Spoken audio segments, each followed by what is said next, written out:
한강 작가의 노벨 문학상 수상으로 광주가 다시 문화예술 도시로서의 위상을 굳건히 하게 됐습니다.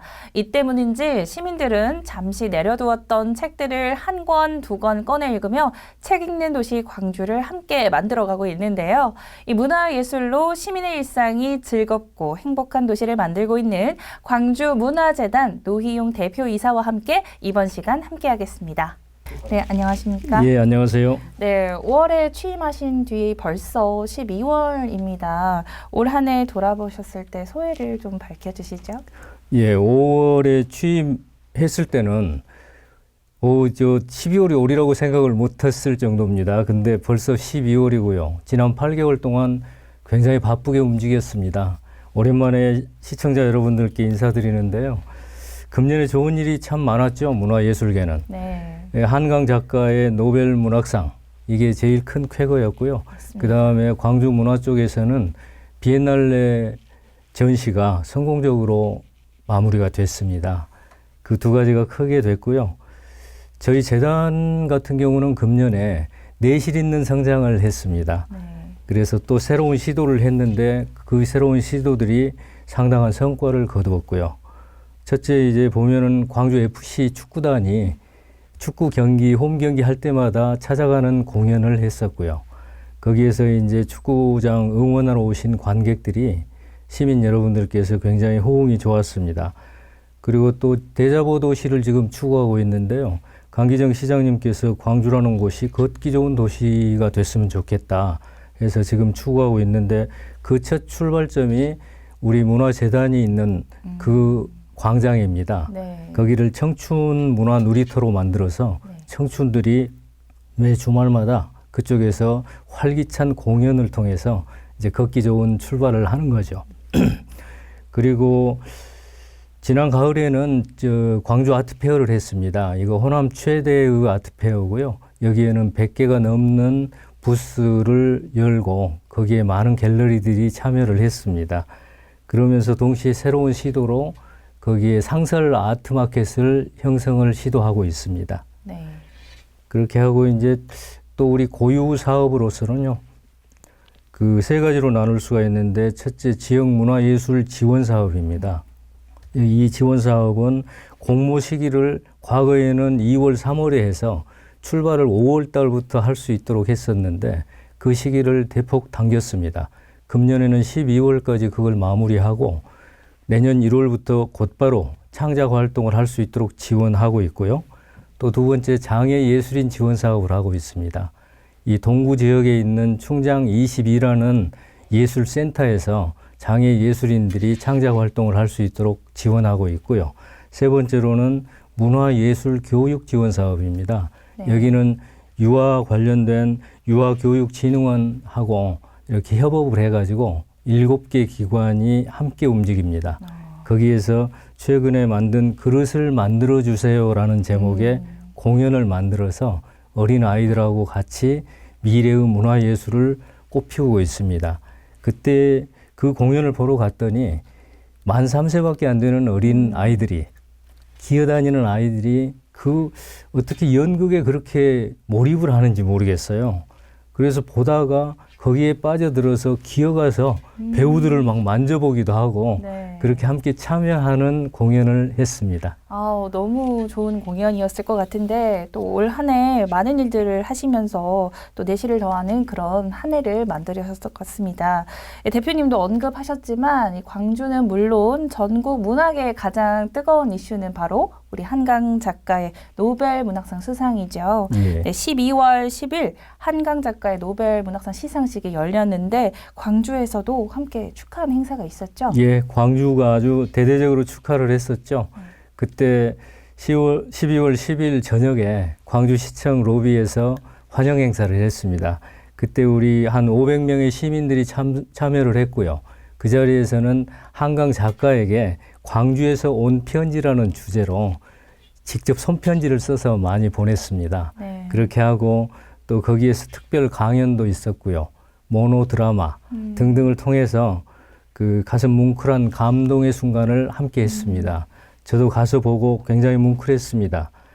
그리고 그 한강 작가가 광주에 특별하게 의미를 주시는 분은 그 부분은 그 소년이 온다라는 소설 속에서 네. 광주 5.18을 전 세계에 알렸다는 것이죠. 네. 그리고 5.18을 단순한 사실적인 그런 의미보다는 진정한 5.18의 의미를 세계인들에게 알리고 그랬다는 점에서 문학의 힘이 얼마나 큰가 이걸 보여줬다고 생각됩니다. 네, 또 우리 국민들이 시민들이 쓴 손편지가 직접 한강 작가한테 닿는 거겠죠? 그럼요. 네, 얼마나 의미 있는 시간이었을지 네. 정말 너무 좋았던 그런 시간이었을 것 같습니다. 이 한강 작가의 노벨 문학상 수상과 관련해서 우리 재단이 진행한 일이 있을까요?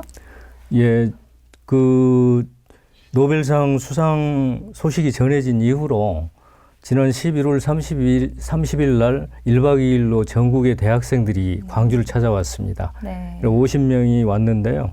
거기는 이제 한국 외국어대학에서 주축이 돼가지고 경북대, 고려대, 서강대, 홍익대 이런 학생들이 모여가지고 왔고요. 그분들이 오셔서 그 전일빌딩 북카페에서 이 소설가 이진 작가하고 대담을 했고요. 그 이진 작가는 그 80년의 대학생이었습니다. 네. 그래서 광주에서 그 현장을 보았고 그 당시에 계엄군의 총칼에 의해서 그 무고한 시민들, 평범한 시민들이 죽어가는 이야기 이런 이야기가 됐고요. 또 금남로, 상무관, 분수대 이런 현장을 함께 보았습니다. 그 숙명여대 학생 한 분은 소설 속의 장소와 사람들을 직접 만나니까 자기가 이제 역사 속으로 다시 들어간 것 같은 느낌으로 네. 정말 그 뭉클하게 들었다고 하는 그런 표현을 했고요. 또 그 당시에 이제 소설 소년이 온다의 주인공인 그 동호의 실존 인물인 문재학 열사의 어머니께서 네. 그 자리에 참석하셔가지고 옛날 이야기를 하시면서 눈물도 보이고 하셨어요. 그래서 처음에는 학생들이 어머니를 위로하다가 네. 나중에는 이제 학생들이 거기에 감화를 해서 그럼 나는 어떻게 살아가야 될까 하는 고민을 토로했습니다. 그래서 어머니가 거꾸로 학생들을 위로하는 그런 장면이 나왔습니다.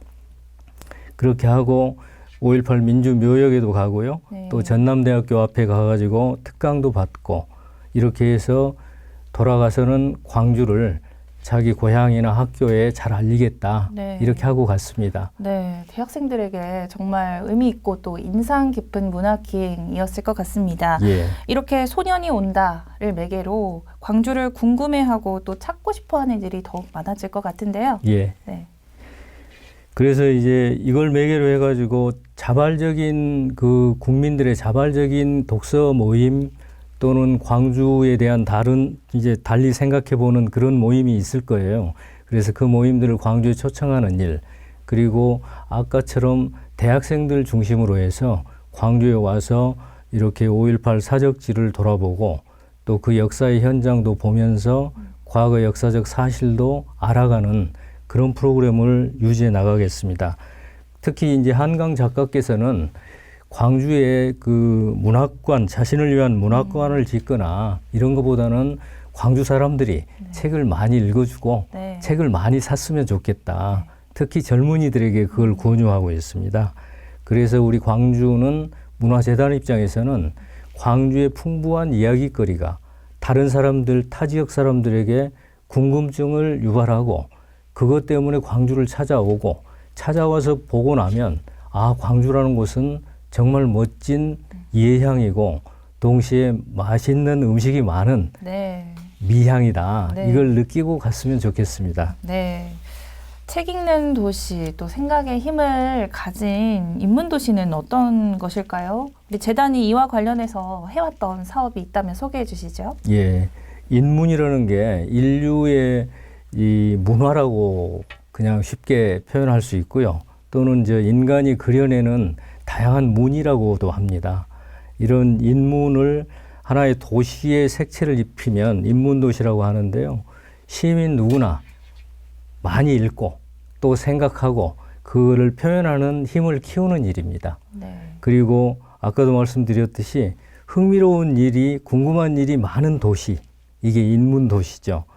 그래서 우리 광주문화재단에서는 우리 광주가 역사적으로 수백 년에 걸쳐서 그려온 다양한 문의를 네. 그걸 찾아서 보다 더 사실적으로 아름답게 가꾸어서 다른 지역 사람들에게 알려주고 싶습니다.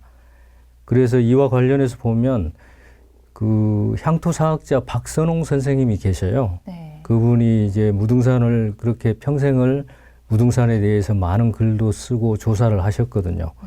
그분이 쓴 저서를 중심으로 해서 광주 문학 100년, 광주의 누정, 그리고 근현대 미술, 또 광주의 사투리가 아닌 광주말, 네. 그리고 광주천, 이런 광주학 총서라는 이름으로 총 33권의 책을 발간을 했습니다.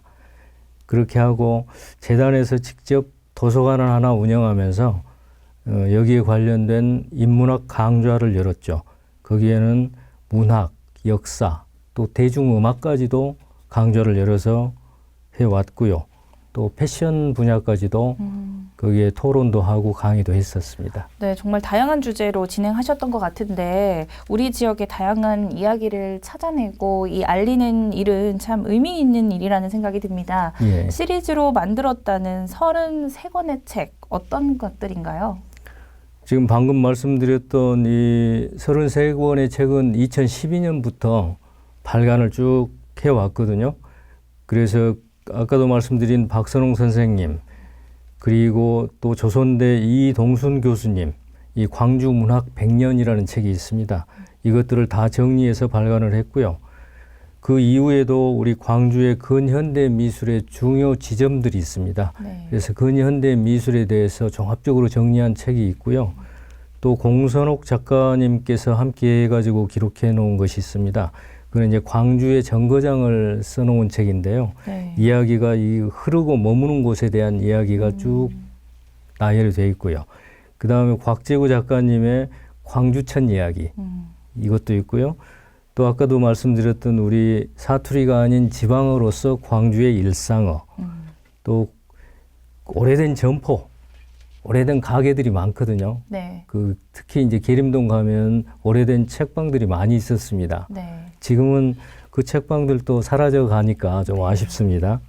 거기에 그 김동화 작가께서 책들의 종점 해가지고 계림동 헌책방 거리 그 사장님 세 분하고 이렇게 대담한 책도 있고요.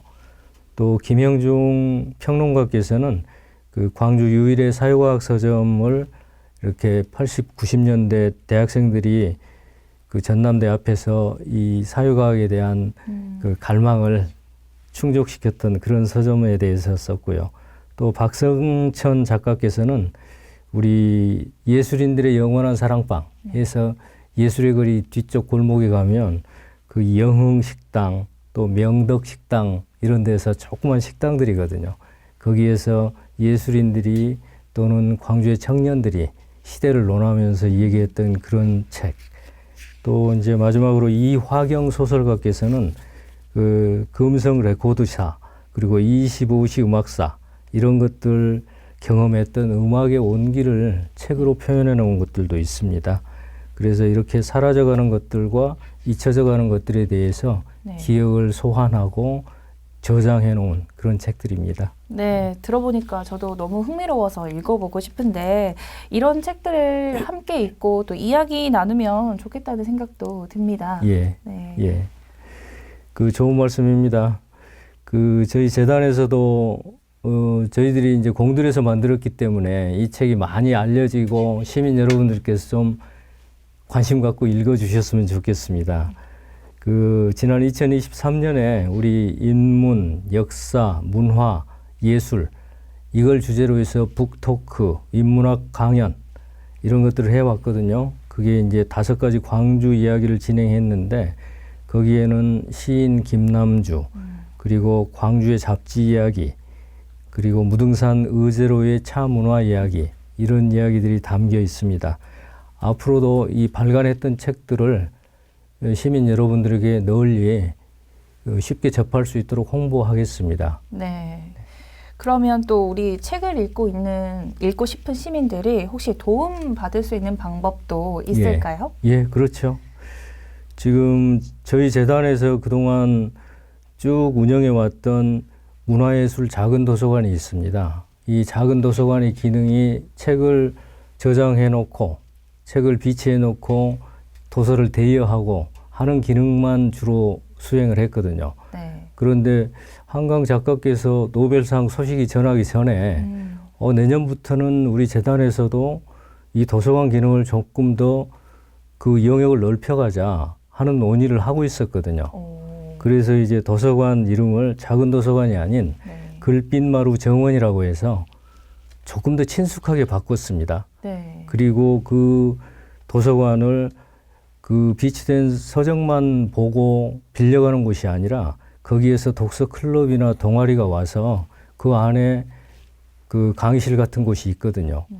함께 책을 읽고 토론하고 또 거기에서 일정한 강연도 할 수 있도록 제공을 할 예정입니다. 그 다음에 또 어린이날이나 한글날 같은 때 되면 네. 우리 어린이들이 독후감 쓰기, 또 일반 시민들도 독후감 쓰기, 그리고 그 어르신들, 은퇴한 어르신들은 자서전 쓰기, 이런 활동들을 저희들이 프로그램으로 운영할 예정입니다. 네. 그렇게 해서 저희 재단 내에 있는 시설물을 최대한 활용해서 시민들이 진짜 책이 무언가, 아, 책은 내 거구나 하는 느낌을 가질 수 있도록 하겠습니다. 네, 이 글빛마루 정원 이름도 참 예쁜데요. 예.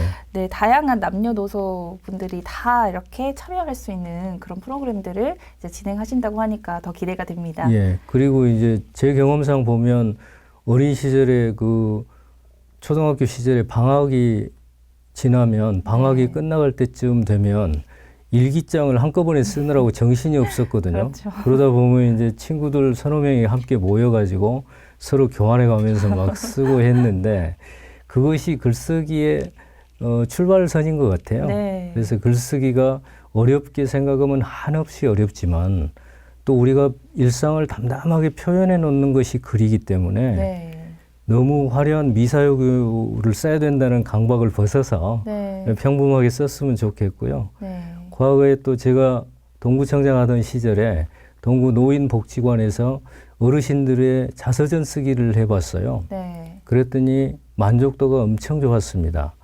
이유는 그분들이 처음에 어렵게 생각하다가 옆에서 조금 도와드리면서 쓰도록 했더니 자기 책을 활자화하고요. 그 책을 내서 출판 기념회를 해드렸습니다. 그랬더니 어린 손자들이 와서 손주들한테 칭찬을 받고 축하를 받으니까 네.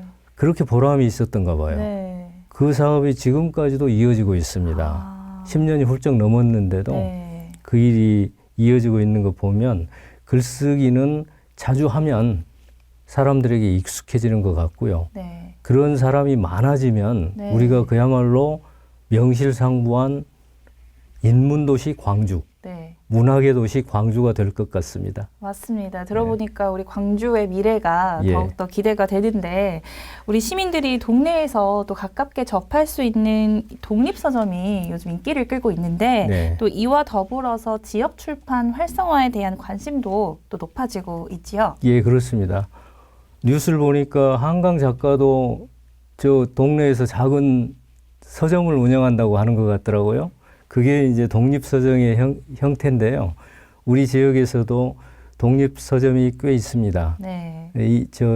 2021년 코로나 시절에 사람들이 활동을 많이 안 하니까 그 서점들을 지원하는 차원에서 독립서점 11곳, 11곳하고 광주 면면이라고 해서 네. 총 15번에 걸쳐서 북콘서트도 개최를 했었습니다.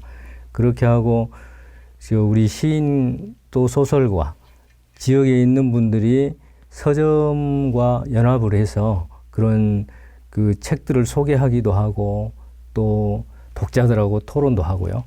그런 일을 해왔고요. 또 아까도 말씀드렸듯이 광주 동구는 지금 2018년부터 인문도시 정책과도 만들고 해서 동구를 인문도시로 정착시키기 위해서 애를 많이 쓴 결과 최근에는 정말 명실상부한 인문도시가 된 것 같습니다. 네. 그래서 이제 임택 청장님 그동안 수고 많이 하셨는데 고맙고요. 그래서 이제 동구에서 하고 있는 책마을 인문산책 이런 사업들을 재단과 연계해서 추진할 예정이고요. 또 광주에만 있는 유일한 기관이 국립아시아문화전당회입니다. 그렇죠. 예, 문화전당에서도 매년 9월 달에 이 독서의 달 문학 페스티벌을 엽니다. 그래가지고 한 광주뿐만 아니라 대한민국에 있는 독립서점 40곳이 여기에 와가지고 함께 참여해서 북마켓을 운영을 합니다. 네. 이제 그런 사업들을 재단이 함께 참여해서 시민들에게 널리 확산시킬 예정이고요. 그 다음에 최근에 광주광역시에서는 인문도시 광주위원회를 만들었습니다.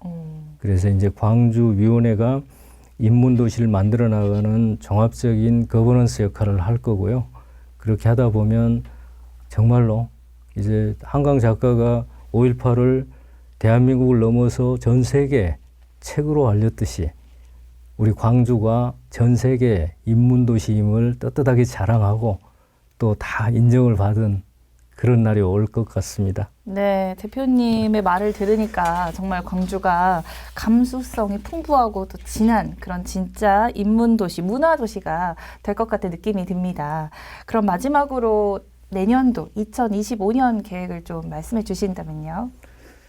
국내외 정세가 한 몇 달 동안은 여러 가지 갈등도 있겠지만 잘 정리될 수 있도록 힘을 모았으면 좋겠습니다. 그리고 또 그로 인해서 경제 사정이 엄청 안 좋아지고 있습니다. 여러 가지 문제가 있는데 이럴 때일수록 우리 문화 예술의 힘이 든든하게 버텨주면 안정이 빨리 올 수 있다고 생각이 됩니다. 그렇게 해서 저희 광주문화재단은 2025년도에 캐치프레이즈를 협업 그리고 개방 두 가지를 삼았습니다. 네. 문화재단 혼자 독자적으로 하는 것보다는 똑같은 일을 하는 기관들이 모여서 그 효과를 극대화시킬 수 있도록 협력하고요. 그 다음에 아까 도서관을 개방하듯이 우리가 가지고 있는 여러 가지 인프라를 시민들에게 온전하게 개방을 해서 네. 시민들이 향유할 수 있도록 해 나가겠습니다. 그렇게 해서 상생하는 쪽으로 나가는 것이 지금 현재의 국가적 위기를 조금 더 빨리 극복할 수 있는 길이라고 생각을 하고 있고요.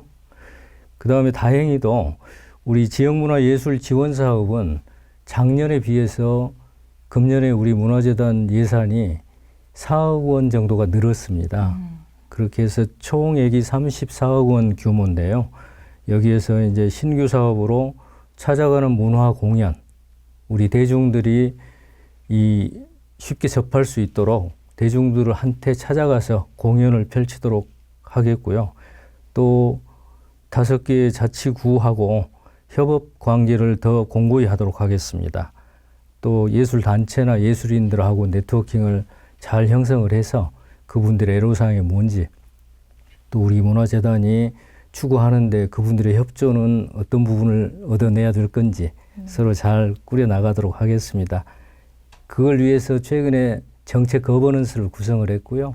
총 인원은 각 분야, 특히 예술계 중심으로 해서 분야별로 45명의 그 위원들을 초빙을 해서 내년 계획을 충실하게 구성을 하고 있습니다.